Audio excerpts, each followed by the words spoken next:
being able to come back in the final is going to be a proud moment for any of these teams. All right, we're about to find out who is going to lift the wheel at the end of the day. 1 minute to go before the event final. Remember, Emirates GBR had their boat damaged last night. It looked like they wouldn't be sailing today, and here they are in the event final. Quentin Delapierre and the French Stevie, they had a bib moment where he goes over the wheel, through the wheel on Friday.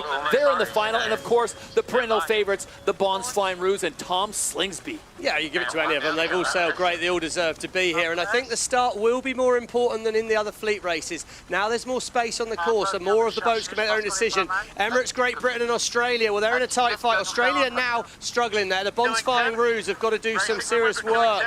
We've got some tricky manoeuvres to come here. I like where the French are in space, though. Delapierre's been starting well. He has the Rolex pole predictor on him, and he's looking good here as we come in towards the start line. Pole position towards the spot where Emirates Great Britain are, but it's all about acceleration. Bonds Flying Roos is going to need a comeback. Look for that line to turn white. Fletcher's going to get it right here.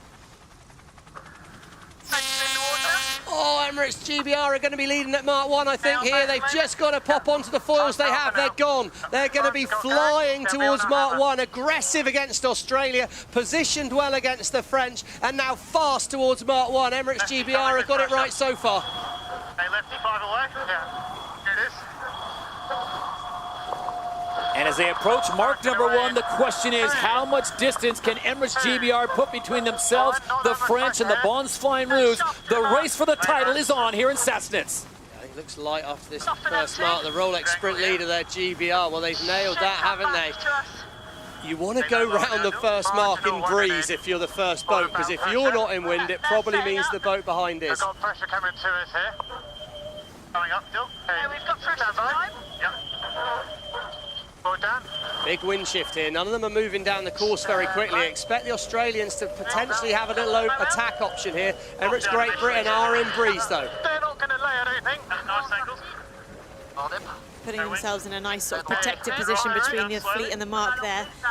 But on a day like today, you can't afford to give anyone any leverage and separation because the breeze is so tricky to read. Yeah, but they're really well positioned. Look, Emirates Great Britain are sailing into really nice breeze here. Okay, we hear there from Dylan. So interesting here. So, okay, control the controllable. One in right, that means one more manoeuvre. Let's take a right turn. The French are basically going to have to follow that, and it'll be a big moment whether Australia rolls the dice or not. Good opportunity to go down on the water. Lisa Darman, and whose position do you like, and where's the sweet spot for this event final? I think it's pretty nice to be Emirates Great Britain now and have the choice. But I think one thing that's so hard out here is because the wind direction and speed's changing so much, is trying to choose those ley lines, whether it's that gate or the gate they'll be coming up to. You know, that's really where things have been won or lost out here. So we've got a split here. Emirates Great Britain like the right turn, which is good, but we could see from that helicopter shot there was wind if you take the left turn. So I don't think it's a problem for either of the boats behind to split away. There will be wind that way, and it will then ask a question. Here we go. What do the Bonds Flying Roos do? They look like they might split the course. Yep, there they go. Left turns for the Bonds Flying Roos. They're going to roll the dice early in the race here, Slingsby. Three-time champions of SailGP. They haven't won since New Zealand event number 2. That's Tom Slingsby and company. As Stevie said, they're going to take a chance here and see what happens. They're already going to finish in the top 3. The only boat out there right now that has not won an event this year is the French. Okay, crucial moment here in the race. We can see both the boats on the left are not really moving up the course ladder line-wise. The wind is rotated to the Bonds Flying Roos side here, but they're still going to be a little bit behind, but they might have closed the game up a little bit. And what sort of breeze will they be sailing into later? GBR off the foils, in no breeze. France foiling seriously 30 kilometres an hour faster. Emirates GBR first to third, I think, here. That's it. You can't always keep yourself between the fleet and the mark, and just that little bit of separation out of the mark has opened up the door. Yeah, just seeing the Oracle cloud there that Emirates GBR were in nearly 5 kilometres an hour left wind, and that was just enough to get them off the foils and put them down in the water. So now it's a straight fight between France and Australia, but again, we've seen anything can happen very quickly right now. Bonds Flying Roos, look how smooth the boat looks here on this flat German water. Good angle for Australia as well here, Todd. Straight up the course. Softer from here, charging. When they say charging, that means that they will have a maneuver when they get to this bottom hand of the screen, and they do have a minimum speed that they can pull off a foiling tack. So they're going to make sure that as soon as they want to make that decision, that they're going fast enough to do that. Slingsby right now is really hoping that in front of him is a nice gust of wind. Okay, let's stand by there. No, he's given up. He's saying the wind's going to stay favouring the French for the time being, but they've gone from third to second. They've closed the gap. It's about being patient here and take the opportunities when you did. They split last time at gate 2. What's going to happen at gate 3? The Bonds Flying Roos were third off the line. They now drop back to second place, and France inherits the lead. So the French still looking for their first event win of the season. Will it be today in Germany?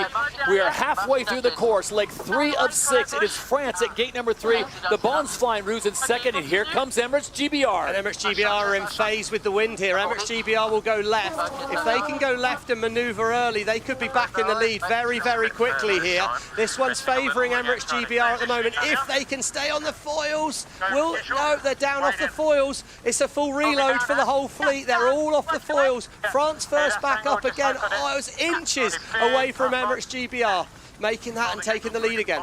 Oh, God. This is painful. It's okay. They're struggling too. You're just holding this angle till we get the pop. All about keeping cool in this situation and seeing where you can pick back up again. But look at the difference. I mean, France right now going 60 kilometers an hour. Emirates GBR was down to 17. Now they're starting to build, Stevie, and so they'll be foiling really soon. But this is literally the definition of snakes and ladders. Todd, I told you we were playing Mario Kart Powered by Nature out here today, didn't you? And this final is demonstrating that. France are doing a very nice job of staying calm. Sail your own boat well. That's all you can control is what you sail. Left-hand side of screen, Emirates GBR, they're nearly going straight down the course. They have the most wind. They have the most speed at the moment. Here we go, the Oracle Clown. We're up into it. Wind speed, GBR, 8 kilometers an hour more wind, and that's turning into over 10, 12 kilometers an hour more boat speed. This maneuver is crucial, and the decision at gate number 4, the final turning gate, is going to be absolutely massive here. Can Contant de la Pierre keep it calm? Oh, they've lost the rudders on the British boat. Oh, they've just stayed foiling. Emirates GBR's 5th final. This will be their 2nd win of the season, and it is Contant de la Pierre now applying the pressure as the French look for their first win in season 5. Pretty textbook there. Hey, Hannah, he's turned straight in front of Emirates GBR, but now he's got to make a decision. You'd want to have the decision. Lisa, which way are you turning at this final turning gate, left or right? I think the left turn is actually quite strong, and then you want to be able to maneuver pretty quickly and then head all the way over to the other way where those boats are. Okay, well, Contant de la Pierre clearly heard that, takes the left turn. I anticipate surely the Bonds Flying Roos will take a split here and roll the dice one more time. There he goes. Slingsby splits away. Listen up. Look for an opportunity on the beat. Good patience by the British there. Contant de la Pierre first to move away. Emirates Great Britain will push all the way to the boundary, and the Bonds Flying Roos, well, has he seen something special with this turn? See, this is hard for the French because you've got the 2 boats behind you going opposite ways, and on a day like today, you've got no control over what's happening to either of them. So really, really hard decision making, but they do look to be in really good pressure going nicely up the course at the moment. Yeah, and I think as well, you know, in the positive sense, they've got themselves in a lot more wind, and you do get the first decision, like Lisa said on that first lap. At least you've got the first decision. They've made a very, very good decision so far. 200-metre gain for Les Bleus at the moment. This looks pretty strong. However, we've seen that the final 600 metres of this upwind leg can be crucial. Left-hand side of screen, there is good wind. Max Gauche, furthest left is what Kevin Pepinet's saying to Contant de la Pierre there. One more manoeuvre coming. Will they stay on the foils? Oh, they keep it dry. They're so aggressive with their turns, so much more than a lot of the other boats, aren't they? Well, Contant does like to drive it like he stole it, there's no doubt about that. Now, he's setting up, GBR are going to come wider here. Will France be able to make the final turning mark with no more manoeuvres? Could be crucial. He's in good breeze, but the British are going to stretch wide against him here. Not much wind in front of the French, Todd. So a big moment coming here in 200 meters. France has the lead. Emirates GBR in second. There you see the Australians. They are the top of the course, and it all comes down to this. There you see the Emirates finish line in the distance. It's going to be 2 maneuvers now for the French. manoeuvre now is absolutely crucial. France needs to stay foiling. If he foils, I think he's going to take the final.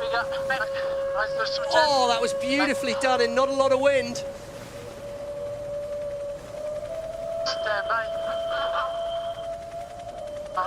And they'll make this turn, and they will see the finish line in front of them. With the Bonds Flying Roos and Emirates GBR closing down, will they have the speed? Can they take it to the line? Here we go. The race is on. It's got to just stay foiling, Todd. They've got to stay over 33. I think they're foiling still. They're going to get it done, Todd. Here we go. So the third time is a charm. 3 finals, and now their first event win since season 3. Give the win in Sassnitz to the French. Allez, les bleus, gay. Oh, Contam. What a weekend. The Emirates winning moment goes to Team France. The Bonds Flying Roos will finish in second, and Emirates GBR will wrap up the top 3. Great week of racing by all 3 teams. But Stevie, you look at the teams that finished 1 and 2. France, after their moment on Friday, with Quentin Delapierre going the driving wheel, we thought he might be done for the weekend. And then Emirates GBR with their collision, they're in the final, and they finish in second.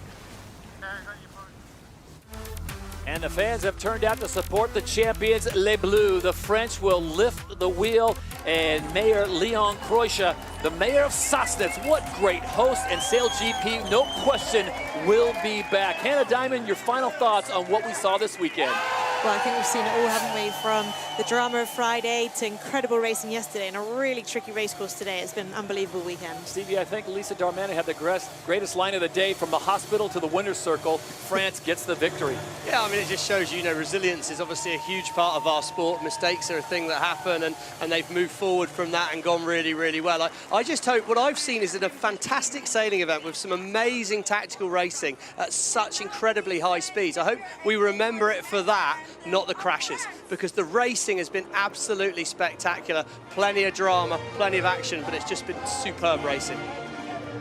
As the French national anthem is played, we turn the page and we take a look at what's next, and it will be the French on home waters, the Rockwell France Sail Grand Prix in Saint-Tropez, September 12th and 13th, and that will be one great show.